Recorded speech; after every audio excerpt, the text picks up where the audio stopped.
आज की इन वीडियोस में मैं आपके लिए लेके आया हूं क्लास 11th का complete detailed videos for CBSE board. In videos में आपको मिलेगा चैप्टर नंबर 1 से 13 तक का कंप्लीट डिस्क्रिप्शन, चाहे वो माइक्रो इकोनॉमिक्स की बात हो, चाहे वो स्टैटिस्टिक्स की बात हो, जिनको मैंने अलग अलग पार्ट्स पे डिवाइड भी किया है। ये वीडियोस आपके यूनिट टेस्ट, ये वीडियोस आपके क्लास टेस्ट, ये आपके हाफेलीज, ये आपके फाइनल्स, सभी तरह के एग्जाम्स में आपकी बहुत ज़्यादा हेल्प करने वाली है। अगर आपने चैनल को सब्सक्राइब नहीं किया है तो आप उसे सब्सक्राइब करें, जिससे आपको आने वाले नोटिफिकेशन और आने वाले अपलोड वीडियोस आराम से मिल जाए। तो बिना टाइम वेस्ट करें, chapter number 1 economics and economy, micro economics का हम लोग यहाँ स्टार्ट कर रहे हैं। आई होप आपको अच्छा लगेगा। वीडियो को एंड तक जरूर देखें और उसको समझने की कोशिश करें कि कैसे मैं आपको समझाने की कोशिश कर रहा हूँ। और इन वीडियो को अपने दोस्तों के साथ शेयर करें जो अभी क्लास 10th का एग्जाम पास करके क्लास 11 में आए हैं। तो जल्दी से स्टार्ट करते हैं क्लास 11 की चैप्टर नंबर 1 की वीडियो। आइए, तो आज की इस वीडियो में हम लोग बात करेंगे क्लास 11 का chapter number 1, that is economics and economy. In videos में हम लोग बात करेंगे, चाहे आपके पास संदीप गर्ग है, चाहे आपके पास एनसीईआरटी है, चाहे आपके पास माइक्रो की वीके हो रही है, या किसी भी अदर पब्लिकेशंस की बुक है, तो ये सारी की सारी वीडियोस आपके लिए बहुत ही ज़्यादा इंपॉर्टेंट रहेंगी, क्योंकि हम इसमें सारे बुक्स का टॉपिक्स को कवर करने की कोशिश करेंगे। मेन फोकस हमारा एनसीईआरटी पे रहेगा, क्योंकि सीबीएसई में एनसीईआरटी का बहुत ही ज़्यादा रोल इंपॉर्टेंट प्ले होता है। ये बात आपको भी पता है, ठीक है। तो hello, my name is Anant and welcome back to the economics hub. तो सबसे पहले हम लोग बात करते हैं chapter number 1, episode number 1। Episode क्यों कह रहे हैं? हम हर चैप्टर की वीडियोस को 2 या 3 पार्ट्स में बनाने की कोशिश करेंगे। आप यूट्यूब पे देखेंगे, आपको बहुत सारी वन शॉट वीडियोस देखने को मिल जाएंगी, लेकिन वन शॉट वीडियोस इतनी इंपॉर्टेंट और इतनी हेल्पफुल हमारे लिए नहीं है, क्योंकि हम क्लास 11th में बेसिक्स चीज़ों को समझेंगे। जब तक हम डिटेल में चीज़ों को नहीं समझेंगे, तब तक हमें क्लास 11th की इकोनॉमिक्स समझ में नहीं आएगी। क्यों? क्योंकि क्लास 9th और क्लास 10th की जो आपने इकोनॉमिक्स पढ़ी है ना, वो बहुत ही बेसिक्स है, उसमें कुछ भी नहीं है क्लास 11 से और 12 से रिलेटेड। तो 9th और 10th और 11th और 12th की इकोनॉमिक्स अपने आप में बहुत ही डिफरेंट होती है आपके 9th और 10th की इकोनॉमिक्स से रिलेटेड। इसीलिए मैंने इससे पहले एक वीडियो बनाई है, जिसका लिंक मैं आपको नीचे डिस्क्रिप्शन बॉक्स में दे दूंगा। उसमें मैंने आपको बताया है कि जो आपके बेसिक्स हैं वो कितने और क्यों इम्पॉर्टेंट बनते हैं क्लास 11th और क्लास 12 की इकोनॉमिक्स के लिए। क्योंकि 11th की इकोनॉमिक्स आपको समझ में नहीं आएगी, तो क्लास 12 जब आप बोर्ड्स के एग्ज़ाम देने जाएंगे तो आपको कहीं ना कहीं प्रॉब्लम फेस करने को मिलेगी। तो चैप्टर को स्टार्ट करते हैं, चैप्टर नंबर 1। अगर आपने अभी तक मेरा चैनल सब्सक्राइब नहीं किया है तो आप उसे सब्सक्राइब कर सकते हैं। आप यूट्यूब पे सर्च करिए द इकोनॉमिक्स हब, तो आपको इस तरह का पेज मिल जाएगा। वहाँ पे आपको और भी सब्जेक्ट से रिलेटेड बहुत सारी वीडियोस देखने को मिलेंगी। तो चैप्टर नंबर 1 में हम बात करेंगे इकोनॉमिक्स एंड इकोनॉमी। तो क्या है इसमें एनसीईआरटी के सॉल्यूशंस के साथ। तो सबसे पहले हम समझते हैं चैप्टर नंबर 1 का इंडेक्स। चैप्टर नंबर 1 का इंडेक्स क्या कह रहा है? इंडेक्स में हम सबसे पहले पढ़ेंगे बेसिक्स, मतलब इंट्रोडक्शन, इकोनॉमिक्स का मतलब। उसके बाद स्कार्सिटी और स्केर्सिटी का मतलब क्या होता है, इकोनॉमिक्स में हमें कौन कौन सी प्रॉब्लम्स फेस करने को मिलती है। माइक्रो और मैक्रो, ये वर्ड आपने कई बार सुना होगा, इसका डिफरेंस डिटेल में हम समझेंगे। उसके बाद classification of economy, types of economy, 3 types of economy होती हैं। आई होप आपने ये पहले पढ़ रखी होगी। और इसी के साथ साथ मैं आपको ये भी बताता हुआ चलूँगा कि क्लास 11th में कौन सी चीज़ें इंपॉर्टेंट हैं जो 12th में हमें बहुत ज़्यादा हेल्प करती हैं। तो जो चीज़ें मैं आपको बता रहा हूँ ना कि ये 12th में इंपॉर्टेंट हैं, तो उसको आप कहीं नोट डाउन कर लीजिए या कहीं लिख लीजिए, ठीक है। तो चैप्टर को स्टार्ट करते हैं। तुरंत एक नोटबुक लेके आइए, एक पेन लेके आइए, कान में ईयरफोन्स लगाइए और घर का एक कोना पकड़ के बैठ जाइए, ठीक है। तो हम स्टार्ट करने वाले हैं chapter number 1, that is economics and economy. तो सबसे पहले हम इकोनॉमिक्स का मतलब समझते हैं। इकोनॉमिक्स का मतलब क्या होता है? देखो, सबसे पहले किसी भी चैप्टर को समझने के लिए उसका मतलब हमें पता होना चाहिए। हम मैथ्स पढ़ते हैं तो कैलकुलेशन अच्छी करने के लिए, इंग्लिश पढ़ते हैं अपनी इंग्लिश अच्छी करने के लिए, हिंदी पढ़ते हैं हिंदी अच्छी करने के लिए। तो इकोनॉमिक्स क्यों पढ़ रहे हैं? इकोनॉमिक्स से हमें क्या हेल्प मिलेगा? तो वही सब चीज़ें मैं आपको यहाँ समझाऊंगा। तो सबसे पहले हम समझते हैं कि जो इकोनॉमिक्स का वर्ड है वो आया कहाँ से है। इकोनॉमिक्स का एक वर्ड है ग्रीक वर्ड, जो आया है आपका ग्रीक वर्ड से, जिसका नाम है ओइको और नॉर्म्स।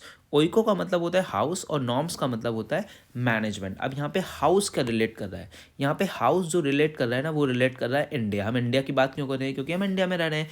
इंडिया में जो हमारे पास रिसोर्सेज अवेलेबल हैं, उसको हम कैसे मैनेज करेंगे, कैसे कम रिसोर्सेज में ज़्यादा यूटिलाइजेशन हम कर सकते हैं, तो वही सब चीज़ें हम पूरी 11th और 12th की इकोनॉमिक्स में पढ़ते हैं। मैं आपको एक बहुत ही छोटा सा एग्जांपल समझा देता हूँ। सपोज़ आपके पास 10 रुपीज़ है, ठीक है, या 10 रिसोर्सेज हैं, हम बात करते हैं 10 रिसोर्सेज हैं।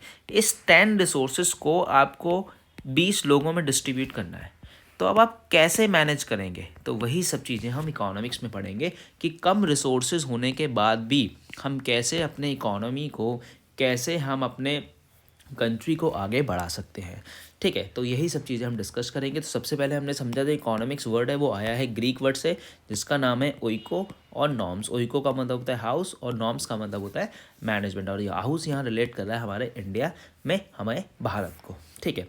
तो इसके बाद एक टर्म है स्कार्सिटी। स्केयरसिटी अलग अलग लोग इसे बोलते हैं, तो उसका मतलब क्या होता है? सबसे पहले ये बहुत ही इंपॉर्टेंट टर्म है, यहीं से इकोनॉमिक्स आपकी स्टार्ट हो रही है। तो स्कार्सिटी का मतलब हिंदी में होता है किसी भी चीज़ की कमी। कमी होने के कारण हमारी इकोनॉमी में बहुत सी प्रॉब्लम्स आती हैं। इसको बहुत ही सिंपल से टर्म्स में समझें तो scarcity is the essence of management. Essence का मतलब होता है कि कैसे हम कम रिसोर्सेज को, जैसे मैंने आपको यहाँ समझाया कि कम रिसोर्सेज को हम कैसे अच्छे से यूटिलाइज कर सकते हैं। Scarcity is the situation in which demand for resources is greater than the supply. Demand क्या है? ज़्यादा है, ठीक है। डिमांड हमारे पास क्या है? रिसोर्सेज की डिमांड हमारे पास रिसोर्सेज की ज़्यादा है और सप्लाई क्या है? कम है। वही चीज़ है कि डिमांड करने वाले तो 20 हैं लेकिन रिसोर्सेज हमारे पास 10 हैं। अब इसको कैसे हम मैनेज करेंगे वही इकोनॉमिक्स में पढ़ेंगे। तो स्कार्सिटी का मतलब होता है कमी, कि हम कम रिसोर्सेज को किस तरीके से यूटिलाइज करें जिससे हम हर इंसान की बेसिक नीड्स को क्या कर सकें, पूरा कर सके। अगर आप इकोनॉमिक्स की डेफिनेशन या स्कार्सिटी की डेफिनेशन अपनी नोटबुक में लिखें तो आप ये वाली डेफिनेशन लिख सकते हैं और इसके साथ ये ब्रैकेट में इस तरीके से बंद करके लिख सकते हैं कि स्कार्सिटी एक ऐसी सिचुएशन होती है जहाँ पर रिसोर्सेज की कमी होती है और उन कम रिसोर्सेज को हम कैसे यूटिलाइज करें जिससे हर इंसान की बेसिक नीड्स को क्या कर सकें, पूरा कर सकें, ठीक है। आपको मैंने एक एग्जाम्पल से समझाता हूँ। देखो, सपोज आपका बर्थडे है, ठीक है। एक ए इंसान है, एक ए का बर्थडे और बी का बर्थडे है। ए के पास है सपोज 1000 रुपीज़, ठीक है। ऐसा हमें अक्सर हमारी फैमिली और हमें लाइफ में देखने को मिलता है। और बी के पास है सपोज 1 लाख रुपीज़। तो आप मुझे बताओ कि ए को ज़्यादा सोचना पड़ेगा खर्च करने के लिए या बी को ज़्यादा सोचना पड़ेगा खर्च करने के लिए? ऑब्वियसली ए को ज़्यादा सोचना पड़ेगा खर्च करने के लिए। क्यों? क्योंकि ए के पास जो रिसोर्सेज हैं वो क्या है? स्कार है, मतलब रिसोर्सेज की उसके पास कमी है। रिसोर्सेज क्या है उसके पास? आप ध्यान से देखिएगा, मतलब लिमिटेड। रिसोर्सेज क्या है उसके पास? रिसोर्सेज लिमिटेड है। और उसके जो वांट्स हैं वो क्या है? अनलिमिटेड है, ठीक है। अनलिमिटेड कैसे? अब क्या है, उस 1000 रुपये में उसको क्या क्या करना है? उस 1000 रुपये में उसको सपोज़ केक भी लेके आना है, बच्चों को, दोस्तों को मूवी भी दिखाना है, उसको अपने कपड़े भी लेके आने हैं, उसको गिफ्ट्स भी लेके आने हैं, ठीक है, उसको और कहीं घूमने भी जाना है। तो उस 1000 को वो कैसे यूज़ करेगा? तो इस तरीके से यूज़ करेगा कि उसके ये सारे जो डिमांड्स हैं वो पूरी हो जाए, ठीक है। तो रिसोर्सेज क्या है? लिमिटेड है, लेकिन जो डिमांड्स हैं वो क्या है? अनलिमिटेड है। तो कम रिसोर्सेज में हम कैसे यूटिलाइज करेंगे रिसोर्सेज को, वही हम इकोनॉमिक्स में पढ़ेंगे। और एक तरफ बी है, इसके पास 1 लाख रुपए है, इवन ये भी कम है खर्च करने के लिए, बट ए से तो ज़्यादा है, तो इसे ना रिसोर्सेज खर्च करने के लिए ज़्यादा सोचना नहीं पड़ेगा। क्यों? क्योंकि इसके पास जो रिसोर्सेज हैं वो एक तरीके से हम एग्जाम्पल के तौर पे ले सकते हैं, वो अनलिमिटेड है। वैसे तो 1 लाख के 10 लाख होते, 1 करोड़ होता, वो भी कम होता, लेकिन हमने इन दोनों के कंपैरिजन में देखा तो ए को ज़्यादा सोचना पड़ रहा है। क्यों? क्योंकि ए के पास रिसोर्सेज की कमी है, रिसोर्सेज लिमिटेड है, और बी के पास रिसोर्सेज अनलिमिटेड है। तो ए को ज़्यादा सोचना पड़ेगा और बी को कम सोचना पड़ेगा रिसोर्सेज को खर्च करने के लिए, ठीक है। तो ये टर्म्स है स्कार्सिटी, मतलब कमी है रिसोर्सेज की, जिसकी वजह से जो हमारे डिमांड है वो ज़्यादा है और जो सप्लाई है रिसोर्सेज की वो कम होती है, ठीक है। तो समझ में आया स्कार्सिटी क्या होता है? आई होप आपको अच्छे से समझ में आया होगा। Next we have economics problem. Reason क्या है इकोनॉमिक्स प्रॉब्लम की? रीज़न वही है जो अभी अपने पीछे पड़ा। Economics problem is a problem of choice involving satisfaction of unlimited wants. हमारे पास हमारी वांट्स क्या है? अभी मैंने आपको बताया हमारी वांट्स अनलिमिटेड है, बट रिसोर्सेज क्या है हमारे पास? रिसोर्सेज हमारे पास लिमिटेड है। तो उस अनलिमिटेड रिसोर्सेज को हम क्या करें, किस तरीके से यूज़ करें कि हम अपने सारे ऑल्टरनेटिव नीड्स को क्या कर सकें, पूरा कर सकें। तो आपसे कभी भी एग्जामिनर या कोई टीचर आपसे पूछे ना कि इकोनॉमिक्स प्रॉब्लम क्यों अनाइज हो रही है, तो आप सिंपल सा आंसर देना कि हमारे पास रिसोर्सेज क्या है, रिसोर्सेज जो है वो लिमिटेड हैं, बट उन रिसोर्सेज की जो वांट्स है वो क्या है, अनलिमिटेड है। तो उस अनलिमिटेड को हम कैसे लिमिटेड रिसोर्सेज में अच्छे से यूटिलाइज कर सकते हैं। तो सिंपल सी बात, अनलिमिटेड वांट्स हैं, अनलिमिटेड चाहत है, बट रिसोर्सेज की कमी है। पैसे तो 100 ही हैं, हम चाह रहे हैं 100 में ये भी कर लें वो भी कर लें, बट कैसे, हाउ इज़ पॉसिबल। तो वही हमें मैनेज करना है, ठीक है। तो this is the economics problem. Simple सा आप आंसर दे सकते हैं, कोई आपसे अपनी एग्जामिनर पूछे या आपका क्लास में टीचर पूछे तो आप हैंड रेस करके तुरंत आंसर दीजिएगा इकोनॉमिक्स प्रॉब्लम क्या होती है और कैसे, उसके क्या रीजंस हैं, ठीक। और उसको डिटेल में समझते हैं। रीजन फॉर इकोनॉमिक प्रॉब्लम, अभी मैंने आपको समझाया 3 मेन रीजन होते हैं इकोनॉमिक प्रॉब्लम के। स्कार्सिटी ऑफ रिसोर्सेज की कमी है, अनलिमिटेड ह्यूमन वांट्स, जो ह्यूमन के वांट्स हैं वो अनलिमिटेड है, और ऑल्टरनेटिव यूज़ को हम अच्छे से समझते हैं क्या होता है। देखिए, सबसे पहले आपको इन्होंने बताया कि जो आपके रिसोर्सेज हैं वो क्या है, आपके जो रिसोर्सेज हैं वो आपके हैं 3 हैं। रिसोर्सेज आपके लिमिटेड हैं लेकिन हमारी वांट्स अनलिमिटेड है। तो कभी एमसीक्यू में पूछे ना रीजंस फॉर इकोनॉमिक प्रॉब्लम, तो 1, 2, 3 और 4 आ जाए ऑल ऑफ दीज, तो आप ऑल ऑफ दीज पे टिक लगा दीजिएगा। तो सबसे पहले स्कार्सिटी ऑफ रिसोर्सेज, मैंने आपको एक बर्थडे वाला एग्जाम्पल बताया। तो रिसोर्सेज की हमारे पास कमी है, रिसोर्सेज हमारे पास क्या है, रिसोर्सेज हमारे पास लिमिटेड है, और उस लिमिटेड रिसोर्सेज को, या बोल सकते हैं स्कार है, रिसोर्सेज की हमारे पास कमी है, उस कम रिसोर्सेज को हम कैसे यूज़ करें जिससे हम अपने सारे नीड्स को, अपनी सारी ज़रूरतों को क्या कर सकें, फुलफिल कर सकें, ठीक है। सेकेंड है unlimited human wants. Human wants क्या है, आप सपोज़ मैं ही हूँ या आप हैं या कोई भी इंसान है, वो चाह रहा है मेरे पास कार भी हो, वो चाह रहा है मेरे पास अच्छी सी बाइक हो, वो चाह रहा है मेरे पास अच्छा सा घर हो, वो चाह रहा है मेरे पास अच्छा सा मोबाइल हो, वो चाह रहा है मेरे पास अच्छा सा लैपटॉप हो, वो चाह रहा है अच्छा सा टीवी हो। तो देखो, रिसोर्सेज हमारे पास लिमिटेड है, बस हमारी वांट्स अनलिमिटेड है। उसको कैसे फुलफ़िल करें, तो हम वही चीज़ सबसे पहले खरीदेंगे जो हमारे लिए बेसिक्स है और जो हमारी लाइफ को आगे बढ़ाने में हेल्प करेगी। थर्ड है unlimited alternative uses. Alternative uses का मैं आपको एक एग्जांपल बताऊं। सपोज हमारे पास मिल्क है, मिल्क हमारे पास लिमिटेड है, ठीक है।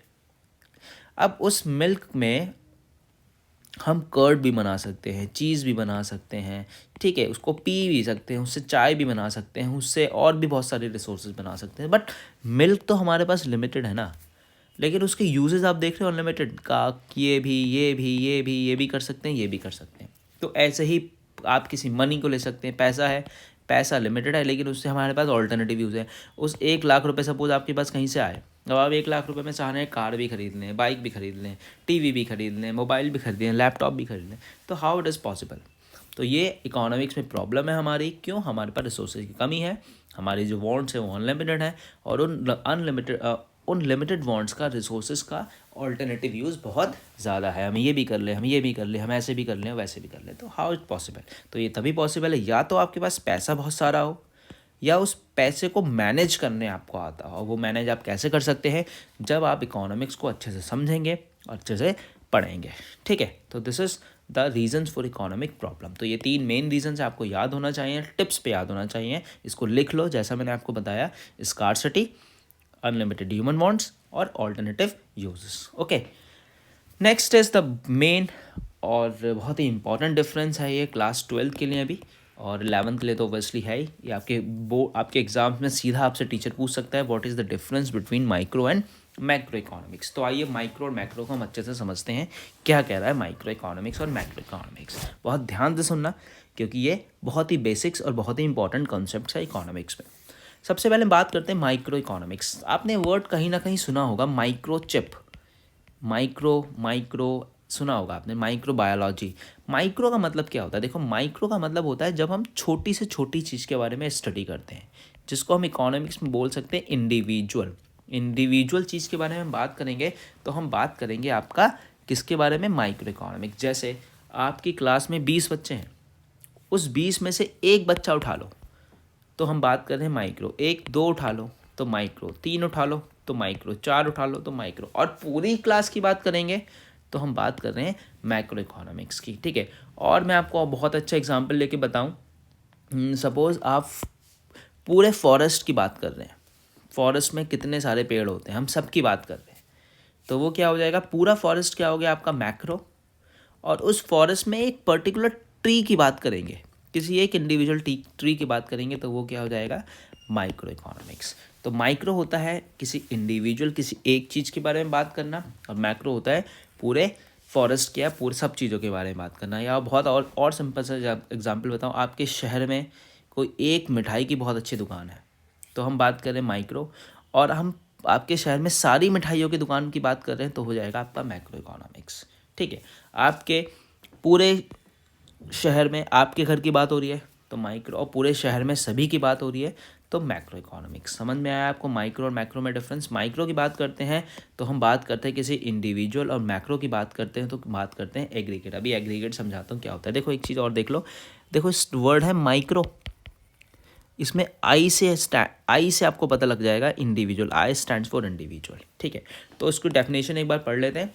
When we study about different kind of economic activities at individual level, जब हम इंडिविजुअल लेवल की बात करेंगे, किसी एक चीज़ के बारे में बात करेंगे, तो हम किसके बारे में बात करेंगे? तो हम बात करेंगे आपकी माइक्रो इकोनॉमिक्स। जैसे इंडिविजुअल डिमांड, जैसे मैंने रोहन के डिमांड की बात करी, तो रोहन इंडिविजुअल बंदा है तो इंडिविजुअल डिमांड। ठीक है, मैंने साक्षी की बात करी इंडिविजुअल सप्लाई, तो साक्षी की सप्लाई, उसके जो प्रोडक्ट की सप्लाई है वो इंडिविजुअल है। ठीक है, इंडिविजुअल डिमांड, साक्षी की इंडिविजुअल डिमांड है, एक बंदे की बात हो रही है। ठीक है, ठीक है, और रावी की बात हो रही है, एक इंडिविजुअल की बात हो रही है, तो मैं इंडिविजुअल नाम ले रहा हूँ। ठीक है, अब आपकी क्लास में जितने भी बच्चे हैं मैं उन सब के बारे में बात करूंगा तो क्या हो जाएगा? वो मैक्रो की बात हो जाएगी। तो जब हम किसी एक चीज़ के बारे में बात करते हैं तो उसको बोलते हैं हम लोग माइक्रो इकोनॉमिक्स, इंडिविजुअल।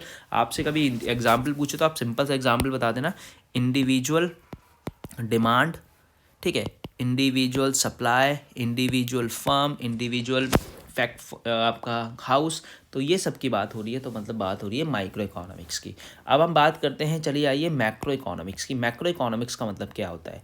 तो मैक्रो की अगर हम बात करें तो मैक्रो, देखो नाम से समझ में आ रहा है macro, A stands for aggregate. अब एग्रीगेट क्या होता है सर, ये तो बताइए। एग्रीगेट का मतलब होता है टोटल, सभी के बारे में बात। जैसे आपकी फैमिली में 10 मेंबर हैं, मैं एक के बारे में बात कर रहा हूँ तो वो माइक्रो हो गया। पूरी फैमिली के बारे में बात कर रहा हूँ, एग्रीगेट मतलब टोटल, तो वो क्या हो जाएगा?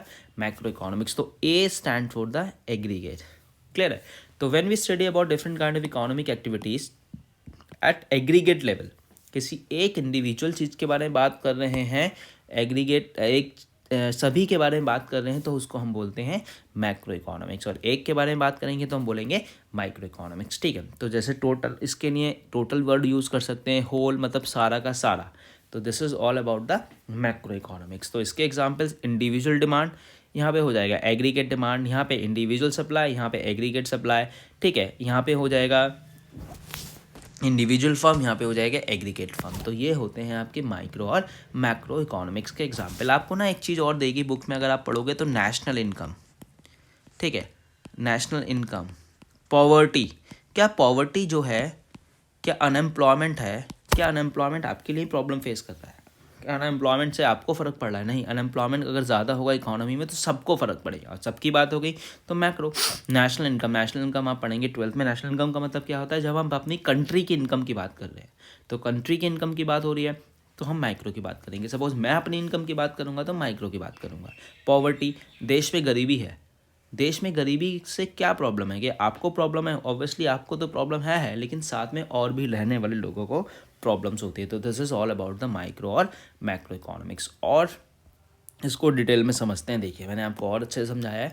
When we study different kind of economic activities at individual level, अब आपको समझ में आ गया। इंडिविजुअल लेवल के बारे में बात करेंगे तो माइक्रो के बारे में बात करेंगे, चाहे वो इंडिविजुअल डिमांड हो, इंडिविजुअल सप्लाई हो। It involve limited degree of aggregation. यहाँ पे जो एग्रीगेशन है मतलब जो कंट्रोल है वो लिमिटेड डिग्री पे है। लिमिटेड मतलब किसी एक दुकान, किसी दो फर्म या किसी एक शॉप, किसी दूसरी इंसान के बारे में। ठीक है, example individual demand, individual supply, individual firm. In micro economics we describe partial equilibrium. Partial equilibrium को और डिटेल में समझेंगे अभी हम आगे। ठीक है, तो पार्शियल इक्विलिब्रियम के बारे में बात हो रही है तो बात कर रहे हैं माइक्रो इकोनॉमिक्स के। पार्शियल की बात चलो मैं आपको बता देता हूँ। पार्शियल का मतलब होता है पार्शियलिटी। नाम सुना है पार्शियलिटी? पार्शियलिटी मतलब मैंने किसी क्लास में एक बच्चे को अच्छा समझा, मैंने क्लास में बस दो बच्चों को अच्छा समझा, तो जब मैं एक और दो की बात कर रहा हूँ तो ऑब्वियसली मैं किसकी बात कर रहा हूँ? माइक्रो की बात कर रहा हूँ। तो पार्शियल इक्विलिब्रियम कभी भी एग्जाम्स में पूछ ले तो मतलब किसका एग्जाम्पल है? This is the micro economics. ठीक है, next we have macro economics. Macro economics हमने पढ़ लिया। When we study about different kind of economic activities at aggregate level, aggregate का मतलब आपको समझ में आ गया, आप टोटल, मतलब अब हम सब चीज़ों के इकोनॉमिक्स में ना एग्रीगेट का मतलब वो टोटल, अब टोटल वर्ड कम यूज़ करना, आप यूज़ करना एग्रीगेट, एग्रीगेट, ठीक है। Aggregate demand, aggregate supply, aggregate demand हो सकती है, एग्रीगेट सप्लाई हो सकती है। इट इन्वॉल्व द अनलिमिटेड और highest degree of aggregation. For example aggregate demand is derive from the entire economy, मतलब एक चीज़ से देखो इसको मैं समझा देता हूँ, जब एक चीज़ से पूरी इकोनॉमी में फ़र्क पड़ता है, जैसे मैंने आपको एग्जांपल लेके बताया था पॉवर्टी, गरीबी है तो सभी के लिए है, ठीक है। इन्फ्लेशन है, इन्फ्लेशन आप सुन लो, पहली बार शायद नाम सुन रहे होगे, इन्फ्लेशन का मतलब होता है महंगाई।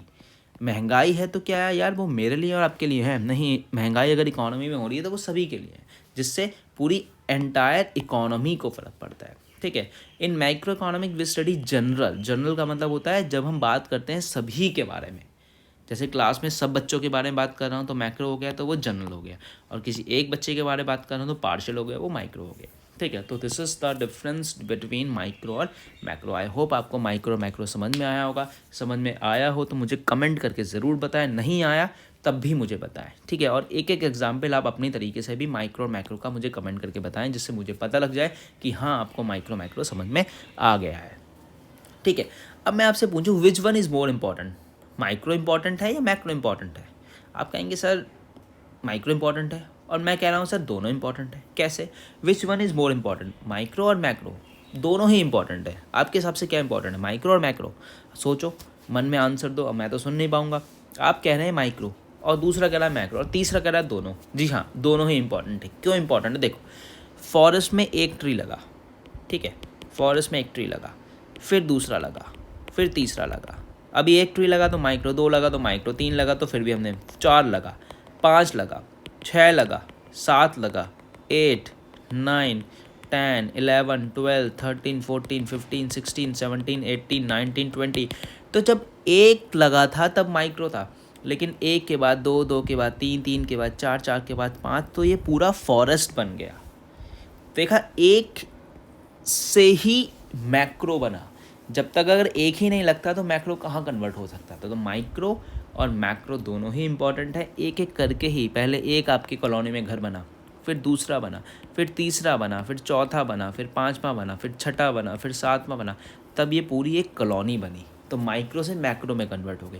क्लास में एक बच्चा आया, फिर दो बच्चे आए, फिर तीन आए, फिर चार आए, फिर पाँच आए, फिर छः आए, फिर 7, 8, 9, 10, 11, 12, तो पूरी क्लास बनी। तो माइक्रो नहीं होगा तो मैक्रो तो आपका कभी भी बन ही नहीं सकता।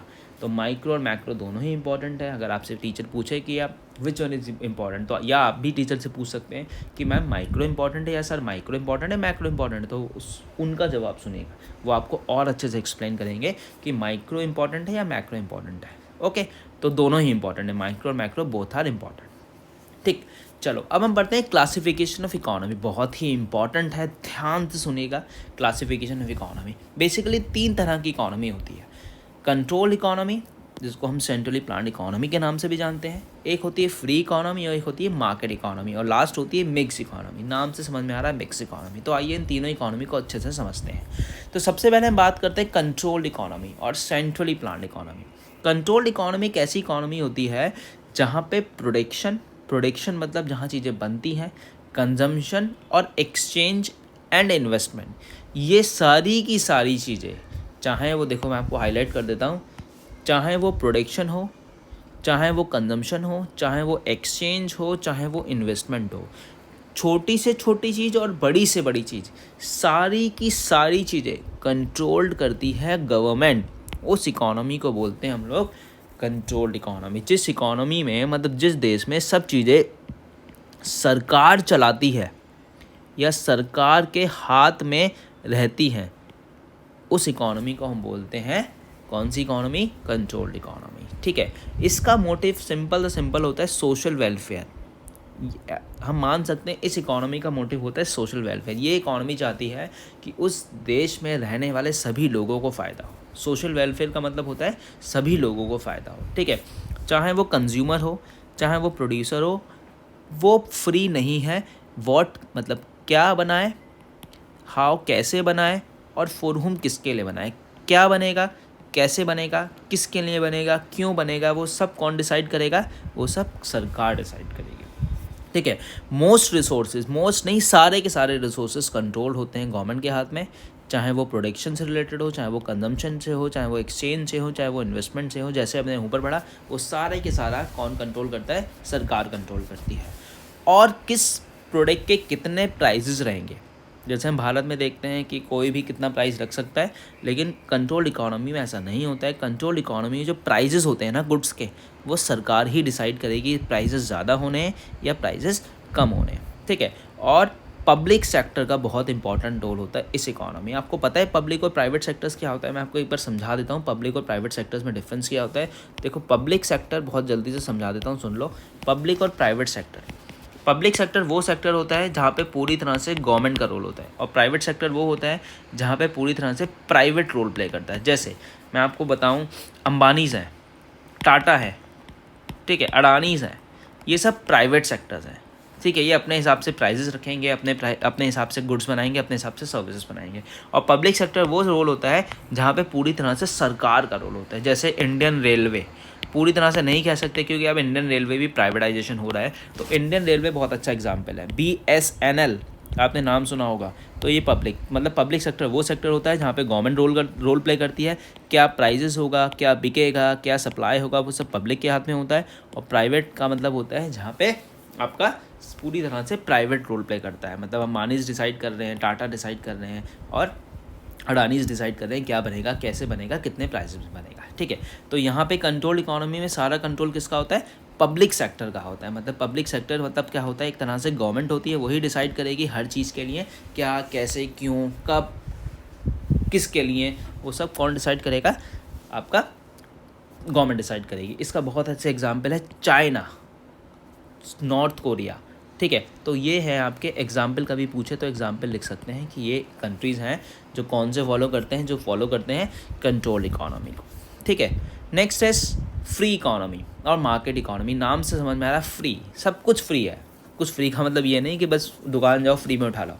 यहाँ पे फ्री का मतलब है कि इन this economy all the activities हमने पीछे पढ़ा, चाहे वो प्रोडक्शन हो, चाहे वो कंजम्पशन हो, चाहे वो इन्वेस्टमेंट हो, चाहे वो एक्सचेंज हो, सारी की सारी मार्केट फोर्सेस पर डिपेंड करती है। मार्केट फोर्सेस क्या होता है सर? मार्केट फोर्सेस का मतलब होता है बेटा जहाँ पे डिमांड और सप्लाई लोगों के हिसाब से काम करती है। जिस चीज़ की डिमांड ज़्यादा होगी उस चीज़ की सप्लाई ज़्यादा होगी। ठीक है। यहाँ पे जो मेन मोटिव होता है वो प्रॉफिट मैक्सिमाइजेशन होता है, क्योंकि लोगों के पास बहुत पैसा है, लोग पैसा खर्च कर रहे हैं और कमा रहे हैं, खर्च कर रहे हैं, कमा रहे हैं, और चीज़ों की अपनी ज़रूरतों को ले रहे हैं। Consumer buy goods and services according to their choice. जो लोग चाहेंगे वही बिकेगा और वही मार्केट में सप्लाई होगा। Most resources is control by the people मतलब वहाँ के लोग डिसाइड करते हैं what to produce, how to produce और फॉर होम टू प्रोड्यूस। क्या बनेगा, किसके लिए बनेगा, कैसे बनेगा। ठीक है। और वहाँ पे कौन था? वहाँ पे गवर्नमेंट डिसाइड करती थी। यहाँ पे जो प्राइजेस होते हैं वो मार्केट कंडीशंस के हिसाब से होते हैं। जिस चीज़ की डिमांड ज़्यादा होगी उसके प्राइजेस भी ज़्यादा हो जाएंगे। वही लॉ ऑफ डिमांड अभी हम आगे पढ़ेंगे कि कैसे फेल हो जाते हैं किसी भी कॉमोडिटीज़ में। यहाँ पे जो रोल प्ले करता है वो प्राइवेट सेक्टर। अभी मैंने आपको प्राइवेट सेक्टर समझाया। प्राइवेट सेक्टर का मतलब क्या है कि यहाँ पे सारी की सारी इकोनॉमी में जो कंट्रोल करता है वो लोग डिसाइड करते हैं, प्राइवेट सेक्टर डिसाइड करते हैं। क्यों? क्योंकि लोगों के पास बहुत पैसा है और लोग अपनी मर्ज़ी से, अपनी लाइफ स्टाइल से जीना चाहते हैं। इसका एग्जाम्पल अगर आपसे पूछे कभी आपकी टीचर, तो आप बता सकते हैं US, UK, these all are the example of free economy. ठीक है। Next is mix economy. भैया आइए, मिक्सड इकोनॉमी जहाँ पे हम रहते हैं, India is a mix economy. हम सब जानते हैं हमारा देश बहुत अच्छा है। हमारे देश में कोई भी इतनी रोका टोकी नहीं है जितनी और कंट्रीज़ में होती है। In this economy all the economic activity आपको याद हो गया, प्रोडक्शन, कंजम्पशन, एक्सचेंज और इन्वेस्टमेंट, ये सब डिसाइड करती है मार्केट फोर्सेस, मतलब demand and supply. But there is some control and regulated by the government. क्यों ऐसा क्यों है? इंडिया में क्यों पूरी तरह से सोशलिस्टिक नहीं है, मतलब कंट्रोल्ड इकोनॉमी नहीं है, ना ही फ्री इकोनॉमी है? क्यों, आप मुझे बता सकते हैं? जी हाँ, बिल्कुल बता सकते हैं। क्यों? क्योंकि इंडिया में रिच भी रहते हैं, इंडिया में पुअर भी रहते हैं, और ज़्यादातर हम जैसे मिडिल क्लास लोग भी रहते हैं। तो गवर्नमेंट अगर कंट्रोल नहीं करेगी ना, तो जो प्रोड्यूसर है वो रिच के लिए बनाएगा तो महंगा बनाएगा, तो उससे पुअर और मिडिल अफोर्ड नहीं कर पाएगा। तो गवर्नमेंट चाहती है कि ऐसे रिसोर्सेज बने कि वो रिच भी खरीद सके, पुअर भी खरीद सके और मिडल भी खरीद सके। ठीक है, अब समझ में आया। यहाँ पे जो मोटिव होता है सोशल वेलफेयर होता है plus profit maximization. Social welfare मतलब पुअर और मिडल के लिए भी बनाए, प्रॉफिट मैक्सिमाइजेशन मतलब रिच के लिए भी बनाए। कंज्यूमर बिल्कुल फ्री है, बट यहाँ पे पीडीएस सिस्टम होता है, पब्लिक डिस्ट्रीब्यूशन सिस्टम। जैसे आपके यहाँ राशन की दुकानें होती हैं, तो एक चावल शॉप पे भी मिल रहा है 100 रुपये किलो, और एक चावल राशन की दुकान पे भी मिल रहा है 5 रुपये किलो। क्यों? रिच भी है, पुअर भी है, और एक 50 रुपये किलो भी मिल रहा है, मतलब मिडल भी है। ठीक है, तो यहाँ पे गवर्नमेंट ये देखती है कि ऐसा ना हो जो प्रोड्यूसर है वो सारा का सारा रिच को दे दे। प्रोड्यूसर पुअर का भी ध्यान रखे और प्रोड्यूसर मिडल का भी ध्यान रखे। Resources are control by both, government भी कंट्रोल करती है और प्राइवेट पीपल्स भी कंट्रोल करते हैं। यहाँ पे जो प्राइजेस होते हैं वो गवर्नमेंट डिसाइड करती है और साथ में प्राइवेट इंडिविजुअल्स भी डिसाइड करते हैं। यहाँ कैसे, सपोज अंबानीज़ ने या किसी कंपनी ने कोई प्रोडक्ट लॉन्च किया 10 रुपये का, तो गवर्नमेंट देखती है क्या ये 10 रुपये का बिकना सही है, ऐसा तो नहीं है इसका प्राइस और कम हो सकता था, ऐसा तो नहीं है इसका प्राइस और बढ़ सकता था। तो ये सब चीज़ें गवर्नमेंट कंट्रोल करती है। गवर्नमेंट वैसे एक वॉच डॉग का काम करती है। गवर्नमेंट नज़र रखती है कि ऐसा तो नहीं है कोई गलत चीज़ बेच रहे हैं, ऐसा तो नहीं है कोई इलीगल चीज़ बेच रहे हैं, ऐसा तो नहीं है कि बहुत ही ज़्यादा महंगा बेच रहे हैं जिसकी वजह से पुअर भी नहीं खरीद पा रहा, मिडल नहीं खरीद पा रहा। तो गवर्नमेंट बस इतना सा काम रखती है। यहाँ पे पब्लिक और प्राइवेट, अंबानीज भी काम कर रही हैं और भारत सरकार भी काम कर रही है, तो दोनों मिलके काम करते हैं। इसका सबसे अच्छा एग्जाम्पल है आपका भारत, हमारा भारत। ठीक है, और भी अगर कोई आपको एग्जाम्पल बताए तो आप मुझे कमेंट सेक्शन में बता सकते हैं कि मिक्स इकोनॉमी के एग्जाम्पल और कौन सा है। क्लियर हुआ? एक बार इसको पूरा डिटेल में इसको डिस्क्रिप्शन देख लेते हैं। अभी हमने पढ़ लिया। इन this economy production, consumption, exchange, investment पूरी तरह से कंट्रोल होता है गवर्नमेंट का। प्रॉफिट होता है, मोटिव होता है social welfare. Consumer, producer free नहीं होते हैं। व्हाट, हाउ, फॉर हुम करने के लिए, क्या, किसके लिए, कैसे बनाए, वो सब गवर्नमेंट डिसाइड करती है। पूरी तरह से कंट्रोल होता है गवर्नमेंट का। प्राइजेस भी गवर्नमेंट डिसाइड करेगा कितना प्राइजेस रखना है, कितना प्राइजेस नहीं रखना है। और यहाँ पे डोमिनेट रखता है पब्लिक सेक्टर। एग्जाम्पल आप मुझे कमेंट करके बताएं। मार्केट इकोनॉमी, जिसको हम बांधते हैं फ्री इकोनॉमी, जहाँ पे पूरी तरह से प्रोड्यूसर फ्री होता है, गवर्नमेंट का कोई भी कंट्रोल नहीं होता है, मार्केट फोर्सेस काम करते हैं। ठीक है, आप ना जब एग्जाम्स में लिखें तो उसको अंडरलाइन भी करें, ये वाले टॉपिक्स को। ठीक है, यहाँ पे प्रॉफिट मोटिव होता है और वही गुड्स बनते हैं जो लोगों की डिमांड होती है, और यहाँ पे पूरी तरह से चीज़ें कंट्रोल होती हैं लोगों के हाथ में। और प्राइजेस कंट्रोल करता है मार्केट फोर्सेस, जिसकी डिमांड ज़्यादा है उसका प्राइजेस ज़्यादा है। और यहाँ पे प्राइवेट सेक्टर का बहुत ही इंपॉर्टेंट रोल प्ले होता है। Next, mix economy. Mix economy का मतलब क्या होता है, हमने भी पढ़ा, जहाँ पे पब्लिक प्लस प्राइवेट दोनों मिलके काम करते हैं। जैसे इंडिया, यहाँ पे social welfare plus profit maximization दोनों का रोल होता है। यहाँ पे कंज्यूमर फ्री होता है, लेकिन हमारे यहाँ पीडीएस भी होता है, पब्लिक डिस्ट्रीब्यूशन सिस्टम भी होता है, जिसको हम राशन की दुकान के नाम से जानते हैं। रिसोर्सेज आर कंट्रोल, बोथ सरकार भी कंट्रोल करती है और पब्लिक भी कंट्रोल करती है। प्राइजेस डिसाइड करती है प्राइवेट प्लस गवर्नमेंट, कि ऐसा तो नहीं है किसी कॉमोडिटी के प्राइजेस बहुत ज़्यादा है जिससे पुअर और मिडिल क्लास को नहीं खरीद पाए, और यहाँ पे पब्लिक और प्राइवेट दोनों मिलके काम करते हैं। तो ये पूरा डिस्क्रिप्शन है आपका कंट्रोल, मार्केट और मिक्स इकोनॉमी का। तीनों के एग्जांपल्स आपको पता लग गया, चाइना, यूएस और इंडिया। आप मुझे कमेंट करके बताएं कि पाकिस्तान और बांग्लादेश कौन सी इकोनॉमी है, मार्केट है, मिक्स है, और या आपकी सेंट्रली प्लान्ड इकोनॉमी है। तो this is the part 1। I hope आपको ये अच्छे से समझ में आया होगा, एंड थैंक्स फॉर वॉचिंग। अगर आपको अभी भी कोई डाउट है तो आप मुझे कमेंट करके बताएं, मैं आपको इंडिविजुअल, आप मुझे डायरेक्ट कॉल भी कर सकते हैं। आप मेरे इंस्टाग्राम पे जाइएगा, वहाँ पे एक नंबर लिखा है, वहाँ से आप मुझे कॉल कर सकते हैं। मुझे फॉलो करके ज़रूर बताएं कि चैप्टर नंबर 1 का पार्ट नंबर 1 आपको कैसा लगा। मिलते हैं नेक्स्ट वीडियोस में। ये आपका एपिसोड नंबर 2 भी मैंने लिख रखा है, तो सबसे पहले एपिसोड 1 देखिए और मुझे कमेंट करके बताइए कि आपको एपिसोड कैसा लगा। और बस बताइए, देखिए, अच्छे से पढ़िए, बेसिक्स क्लियर करिए, समझिए। चलिए मिलते हैं नेक्स्ट वीडियो में। Thank you so much for watching me.